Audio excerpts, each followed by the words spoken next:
morning everyone. Welcome to English class. Dear students, today we will revision work of chapter 2. The name is trees. Dear student, firstly I explain this poem. This is a short poem. So सबसे पहले मैं इसको explain कर देती हूँ बेटा इस poem में है क्या.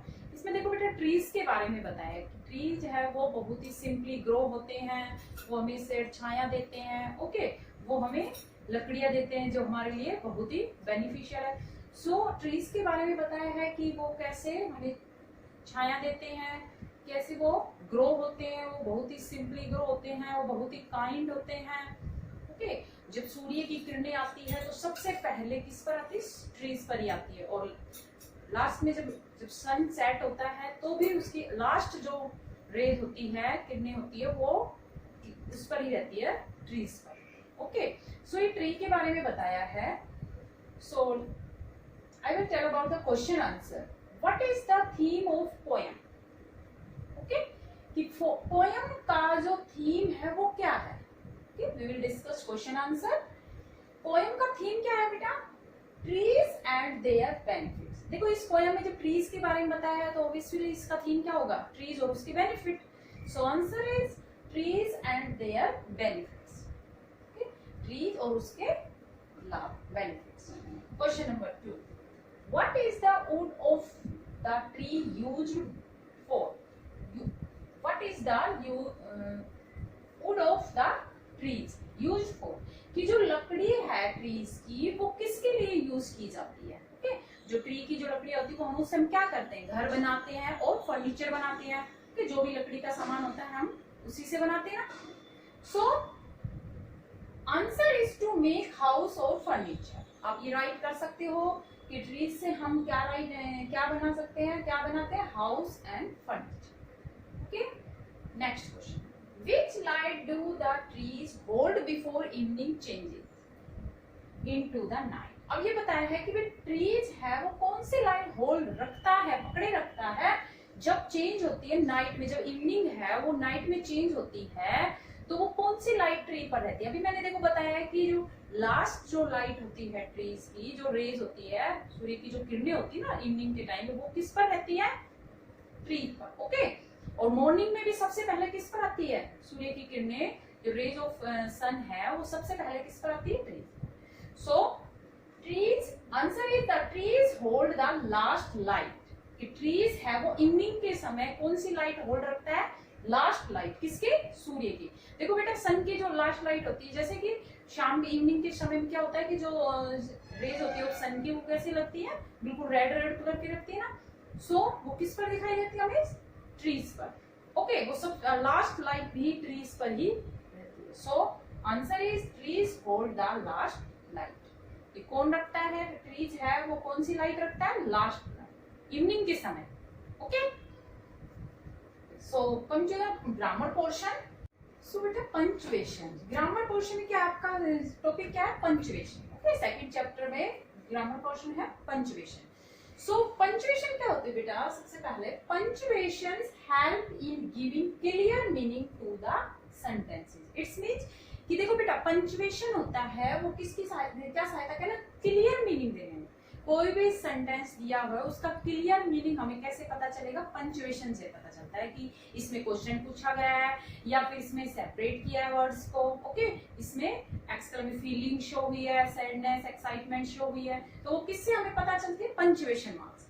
Okay, so punctuation help in giving clear meaning to the sentences. Sentences के लिए क्लियर मीनिंग देता है सेंटेंस को. सो देखो पंचुएशन मार्क्स बेटा आपके सिलेबस में है comma, question mark and exclamation mark. Okay, three punctuation mark है. कोमा सबसे पहले मैं बता देती हूँ कोमा क्या होता है बेटा, क्वेश्चन मार्क कहाँ यूज होता है एंड एक्सक्लेमेशन मार्क्स कहाँ यूज होता है. सबसे पहले कोमा होता है बेटा to avoid the repetition of the word and. कि हम बार बार एंड का यूज नहीं कर सकते ना. जैसे मैंने खरीदा, जैसे मेरे पास है I have books, chair, table, phone. So हम ये बार एंड फोन तो नहीं कर सकते. I have chair and I have chair and table and phone and ये नहीं लगा सकते. सो इसमें कोमा यूज किया जाता है कि अवॉइड, किससे बचने के लिए? एंड से. ओके, अवॉइड करते हैं किस वर्ड को? एंड को. और कोमा और कहाँ यूज होता है बेटा? To separate adjective, to adjectives अगर सेंटेंस में दिए हैं तो उसको हम सेपरेट करने के लिए भी क्या यूज करते हैं, कॉमा। ओके, सो कंजक्शन के रूप में भी यूज होता है, कनेक्ट करते हैं, जब कोई टू वर्ड्स को हम कनेक्ट करते हैं सो भी हम कंजक्शन में भी कॉमा यूज करते हैं। ओके, सो बेटा नेक्स्ट है क्वेश्चन मार्क। क्वेश्चन मार्क कहाँ यूज होता है, आस्क क्वेश्चन। जब हम क्वेश्चन आस्क करते हैं किसी भी सेंटेंस में, अगर क्वेश्चन पूछा गया है so we will use question mark. Next है एक्सक्लामेशन मार्क। एक्सक्लामेशन मार्क्स क्या होता है बेटा, इसका साइन दिया है, ये है एक्सक्लामेशन मार्क का साइन।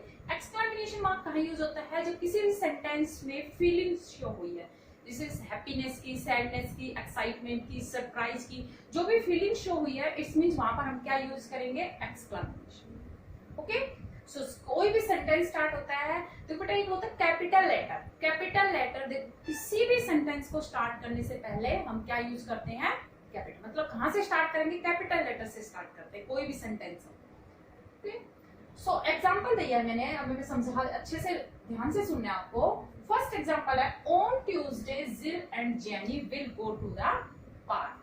अब सबसे पहले हमें ये देखना है कि ये सेंटेंस दिया है, इसका फर्स्ट लेटर कहां से स्टार्ट होगा, ये कैपिटल लेटर से। सो इसको हम कैसे राइट करेंगे, ऑन, ओके, कैपिटल लेटर ओ आएगा, ऑन ट्यूसडे। अब देखो कैपिटल लेटर एक होता है फर्स्ट, जहां से भी सेंटेंस स्टार्ट हुआ है वो कैपिटल लेटर से स्टार्ट होगा।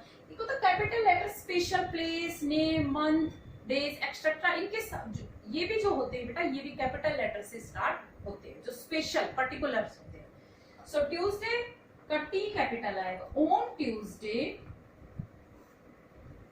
जिल। अब जिल पर्टिकुलर नेम है, so we will write for capital है जिल। एंड जेनी, जेनी भी पर्टिकुलर नेम बेटा, नेम है, पर्टिकुलर है, so Jenny. Jenny will go to the park, will go to the park. कैसे राइट करेंगे, ऐसे आपको ध्यान से देखकर बेटा, और लास्ट में क्या लग जाएगा, फुल स्टॉप। अब हमने फुल स्टॉप क्यों यूज किया है बेटा, ओके, एक एक्सक्लेमेशन मार्क था, आपका एक्सक्लेमेशन मार्क है फुल स्टॉप। आपके इसमें सिलेबस में है नहीं, बता देती हूँ, फुल स्टॉप। फुल स्टॉप होता है जब कोई भी सेंटेंस कंप्लीट डेक्लेरेट, उसमें हम लास्ट में क्या यूज करते हैं, फुल स्टॉप। और फुल स्टॉप हमेशा लास्ट में यूज होता है बेटा, ओके। क्वेश्चन मार्क और फुल स्टॉप होता है वो लास्ट में यूज होते हैं। सो इसमें हमने लास्ट में क्या लगा दिया, फुल स्टॉप। सो हमारा सेंटेंस कंप्लीट हो गया, on Tuesday Jill and Jenny will go to the park, okay. Next, trees give shade, fruits and flowers. अब देखो सबसे पहले कोई ध्यान देना, सेंटेंस कहां से स्टार्ट करना है, कैपिटल लेटर से। So trees, TREES, trees give shade. अब देखो बेटा, shade and fruits, shade fruits दे अलग अलग वर्ड्स दिए हैं, ना कोमा गया ना एंड दिया, तो हमें कैसे पता चलेगा शेड फ्रूट, ऐसा लग रहा है कि एक ही वर्ड्स है या। सो हमें अलग कर, इसको सेपरेट करने के लिए क्या यूज करेंगे, comma. Shade fruits and flowers and we will use full stop because this is the declarative sentence, okay। declarative sentence जो होता है उसमें full stop यूज करते हैं, और जहाँ क्वेश्चन आस्क किया वहां पे क्वेश्चन मार्क यूज करेंगे। Next, are you an Indian। अब देखो बेटा इस क्वेश्चन का क्या मतलब है कि क्या आप इंडियन हो। अब इसने क्वेश्चन आस्क किया, क्वेश्चन पूछा गया है ना, so we will use question mark use करेंगे, ओके। वो सभी सेंटेंस कैपिटल लेटर से स्टार्ट हो रहा है, वो कोई ऐसा स्पेशल पर्टिकुलर नेम नहीं है, इंडियन पर्टिकुलर नेम है, सो हमने क्या लगा दिया, आई कैपिटल में पहले से राइट किया है, सो हमने लास्ट में क्या लगाया, क्वेश्चन मार्क, क्योंकि इसमें क्वेश्चन आस्क किया है। Next, wait don't go ahead, wait don't go ahead. अब देखो आगे मत जाओ, इंतजार करो।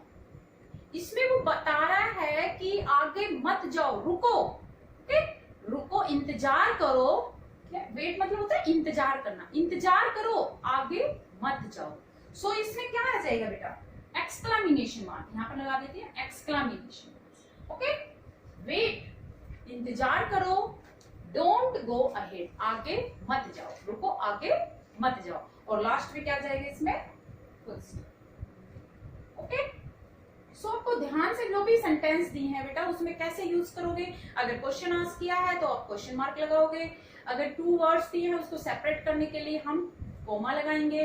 Okay, avoid to repetition of the word and that's it. Exclamation, अगर फीलिंग शो हो रही है किसी भी सेंटेंस में, so we will use exclamation. Okay, so dear students, I hope you understood chapter 2. Okay, so you have to revise this chapter. Thank you.